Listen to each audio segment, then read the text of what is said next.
Well, as we heard earlier in the show, US car buyers seem to have more cash to spend, and that may be good news for Cuba.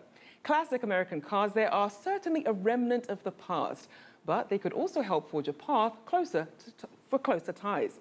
CCTV's Nathan King has more from Havana.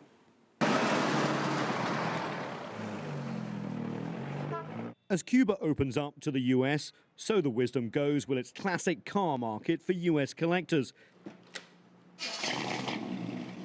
But for classic car aficionados like John O'Neill, while Cuba is rich with opportunity, it will also be a case of buyer beware. We think we're going to find a lot of 1950s era Chevrolets, even back into the 40s. But there is definitely, the potential to run into most of them having Soviet tank parts, French engines, East German engines, mostly I think from the communist bloc back in the era. Case in point, on the outskirts of Havana, in Arroyo Naranjo, witness the literal home garage of Yume Hernandez. He's fixing up this vintage Plymouth with parts from many different cars, including inserting this French diesel engine. A real hybrid original, he jokes, but not something a picky American collector will pay big bucks for. But Yume is also an artist. And while it's true that most of these classic cars in Cuba have essentially been patched together with various parts, occasionally you come across a true classic, like this 1950 convertible Chevy. Julio is Yume's nephew, and together they have kept this beauty in original working order, bringing in spare parts from Miami piece by piece. So is it difficult to get the parts? No.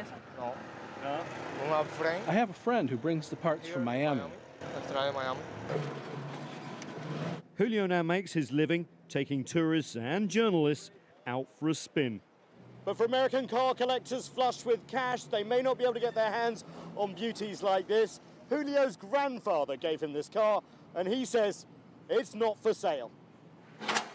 And for collectors like John O'Neill back in the US, that's understandable. Despite the embargo and economic limitations of the last 50 years, Cubans, he says, have done an amazing job. And that is not only a testament to the American product, back in the day, but it's also a testament to the Cuban people for having the ingenuity to keep the cars running and to keep them together and still looking really good. So if Cuba and the US do continue to improve relations, expect more Americans to come here to appreciate cars like this Chevy, and perhaps enthusiasts will get to come to garages like Yume's to marvel at the skills of the mechanics like him who can convert the oldest car into a workhorse or keep a classic on the road decade after decade. Nathan King, CCTV, Havana.